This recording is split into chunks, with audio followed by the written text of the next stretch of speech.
And I have also anchored every semester that I've been here. I've anchored nightly news, and I've also done like different crew positions throughout my 3 years. I've done live sports and all that stuff. And fun fact, I was topper of the week, November in 2019. It was the week of Thanksgiving, so technically I was topper of the 2 weeks, but a little fun fact there. So why do I want to be a GM? I'm so glad you asked. I want to be a part of improving the station. I want to be able to put my stamp on this lovely station.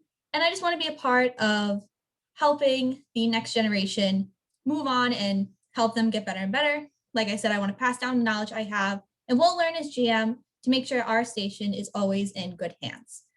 Also, make sure that everyone is heard and that we all achieve the goals together, because we all have different goals, different things that we want to achieve while we're here. And I want to be able to help each and every one of you do that.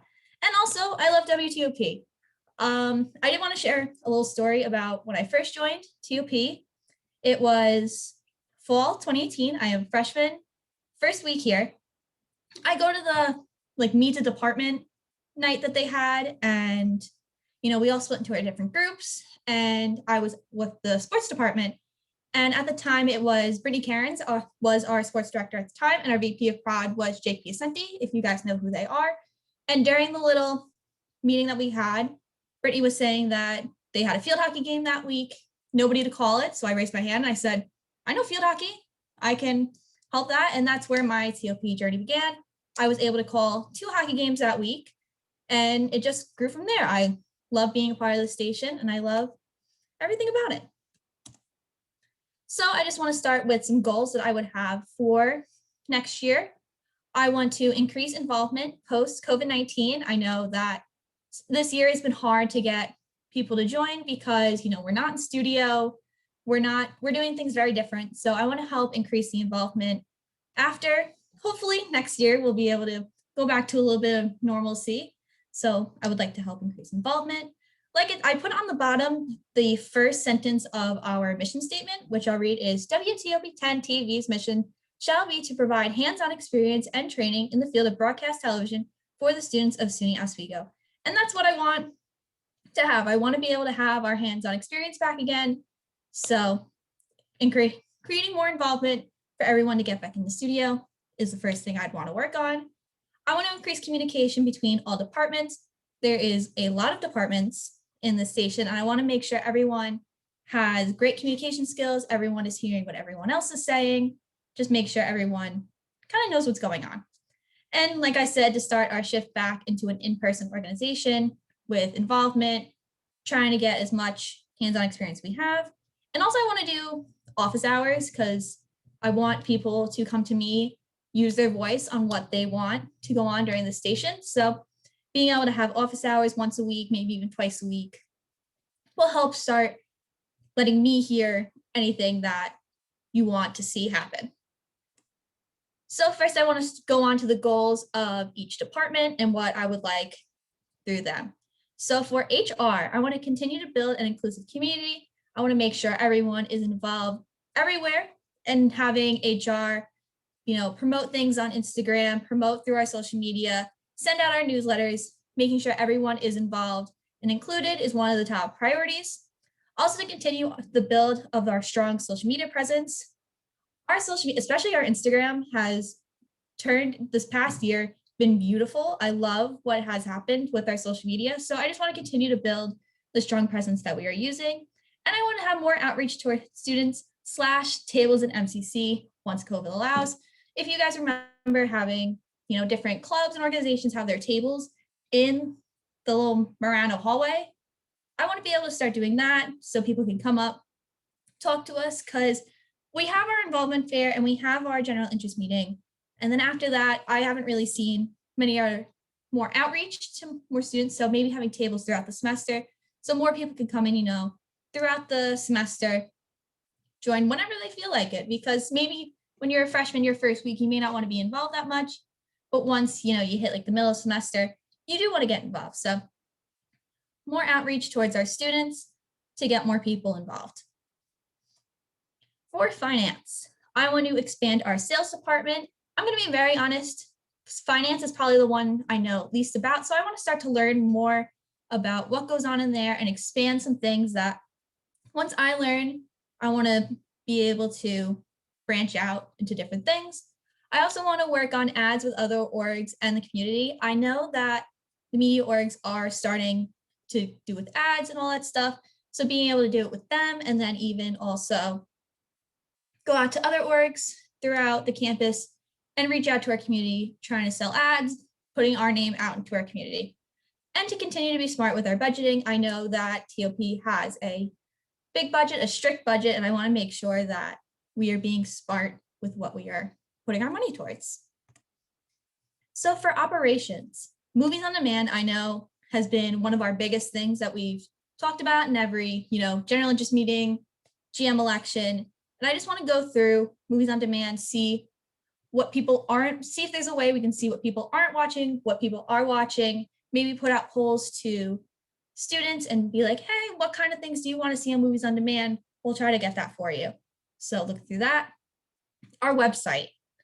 You're going to see it a lot in this presentation because I want to perfect our website. I want to collab with ops, engineering, and creative services to put our website to the next level. And I hope to make it, one of the best things that we will ever see.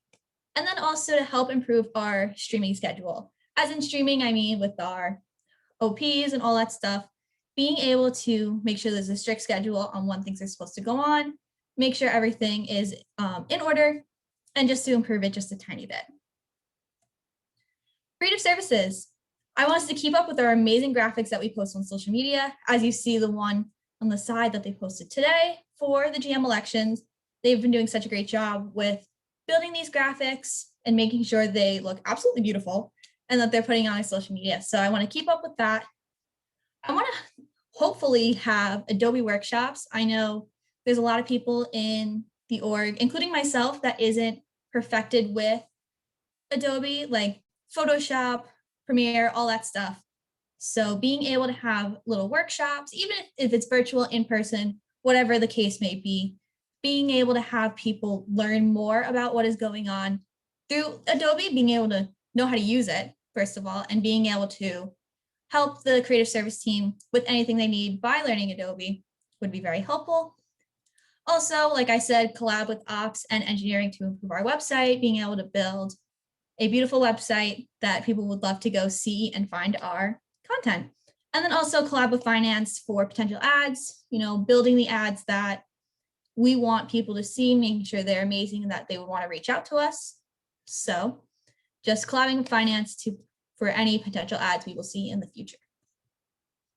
Engineering, expand the department through workshops and training. Once again, with the engineering, that is something that I have not had the most experience with. So I want to be able to have training and workshops that people who don't really know much about engineering can come in, learn about what's back in our control room, learn about anything that they want to, so that, we can have more hands-on experience, because that's what we're here for. We're here for the hands-on experience after we graduate. And, maybe your first job isn't engineering in a broadcasting studio.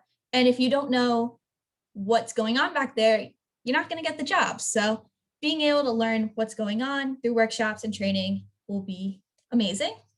Going through all of our closets, storage, whatever, and figure out what new equipment, cables are needed.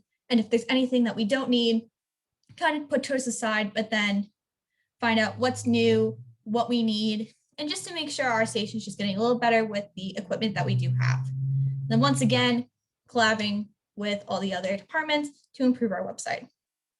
Like I said, you were going to hear a lot about it. Productions, one of my favorite places. So emphasize cross-training to help crew members expand abilities. In the back room, you have your TD, you have your graphics, you have your audio, all of that. And some people may just know how to work a camera and maybe TD, or how to use a teleprompter, or how to use audio, but that's really it. So I want to be able to have more training on being able to use everything that we have back there. So, let's say, we're back in studio, we're back in in-person productions, and you need an audio person, and, you're slim on who you can pick because there's only some people that know audio. But if having almost everyone learn all these positions would be perfect, just to get more people to know. Also, it's another thing, like how I said, your first job might be an ops job, like producing all this stuff, doing all the board things. And if you don't know it, you're not going to get the job. So being able to learn all these things for once you graduate.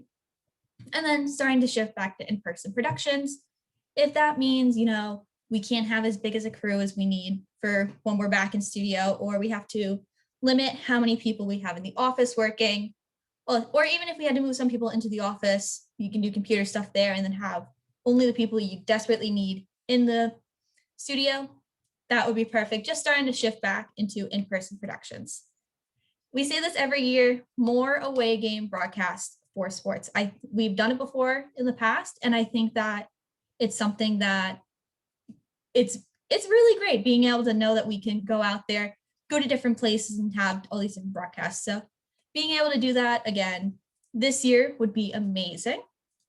And then improving online presence for anchors and producers, which is a collab with HR.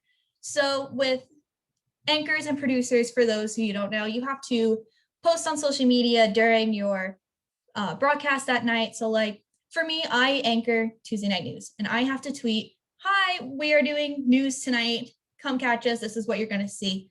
And some people don't have the best social media presence because maybe they're new at it. They don't really know what it is. So being able to have maybe social media workshops or even writing stories like our web stories, be having a workshop to help write web stories, be perfect for improving the online presence of the producers and anchors. So that is it for me. If you have any questions, we will have a little Q&A session after this. But if you need me, that is my email, my cell phone, that's my TOP Instagram and my personal Instagram, and that is my TOP Twitter. So if you have any questions, I'll be here to answer them. Thank you. All right, thank you, Caroline. And again, if anybody would like to use the raise hand feature to ask a question, I will call on you. Lily, you can go ahead. All right, hello. Hello. So my question is, with our high turnover rate, how do you plan to be a leader and carry on your knowledge to students who have never really been in the studio before? Yeah, so I have had, not only me, but other people has already have the experience of being in the studio and knowing what's going on. And that's where I want to bring in, like, the workshop ideas, the little things like that, to bring people in, show them what's going on. Because, some of these freshmen, sophomores have never been in a studio. And I want to, bring them in small groups because, we might have to still social distance at that point, but bring them in, show them what's going on, and then we'll go from there. Thank you. Great job. Next question.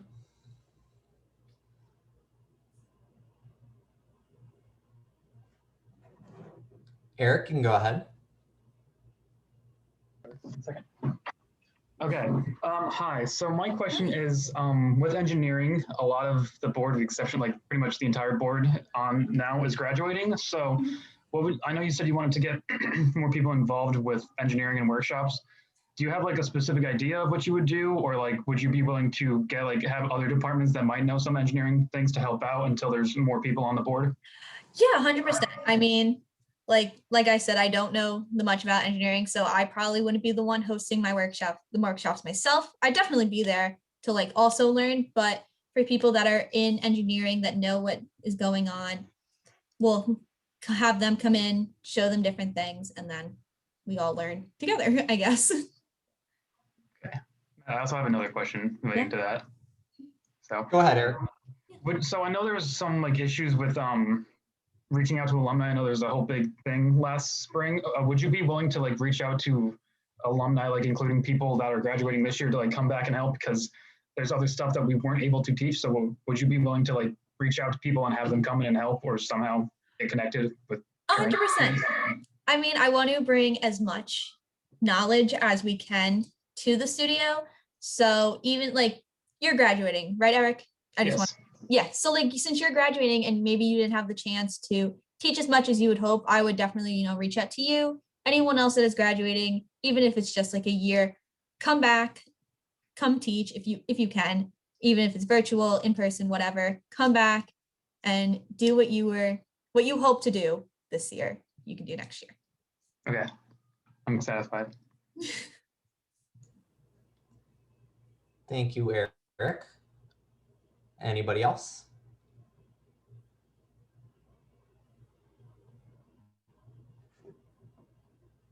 Don't be shy. You can use the chat feature as well. Ben Vasquez, go ahead. Hey, Caroline. I was just like wondering, because you talked about like with the equipment, like seeing what we need and what we don't need. Could you like explain like what you would do exactly when it comes to that?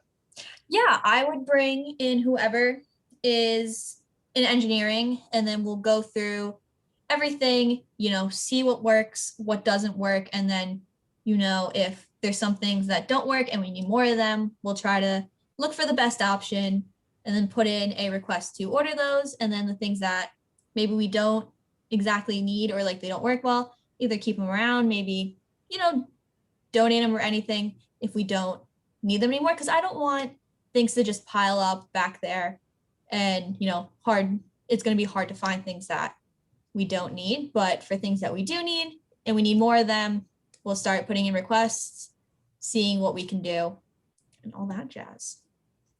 If that helps. Awesome. Thank you. Yeah. No, that helps a lot. Thank you. Thanks, Ben. Michaela Green, you can go ahead. Hi. Hello. So one of the questions I have, I know something that we've worked a lot on over the past couple of years is general relations with the other media orgs, making sure that we can find new ways to like work together and collaborate. Would you have any ideas for like projects or something you could do to, increase relations with the other media orgs? Yeah, I mean, like for me, I am also in the other orgs. I am really close with the new general managers that we're going to have next year for both orgs. So being able to like just talk to them, brainstorm ideas. I know one thing that they've been trying to start this year is ads. So like, let's say for the Gonian, they have like an ad spot. We would potentially put in, let's say, here's what shows are on, and then have that printed into the paper. And then maybe for NYO, we have, little commercials. And then for them also, we can have commercials post on social media like, hi, this is what this other org's doing. Check them out. Stuff like that. Awesome. Thank you, Michaela. Jabari, you may go ahead. Hi, you mentioned about bringing people back into the studio, even has to be by little. Do you have like any set plans for that at the moment? I wish I could say I did, because you never know what's going to happen with COVID. I mean, we all thought it was going to be a 2-week thing, and here we are a year later. But hopefully that if we are able to get people back into the studio, having smaller crews, less people in the studio at a time, so we can, definitely social distance if need be. Hopefully we don't need to. Fingers crossed that we can go back to normal as we can. But, bringing in smaller groups, smaller people, if there's still need people to be on like Zoom or anything, virtual, keep it at that. And just, try to be small, try to be socially distant, but still bring people in to learn. If that helps. Thank you, Jabari. Whoever wants to go next.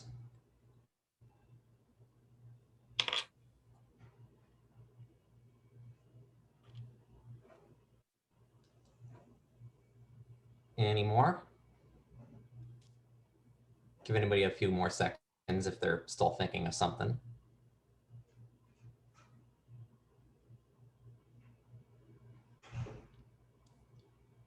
All right. Well, if there's no more questions, Caroline, thank you for your presentation. Yeah. Thank you for running today.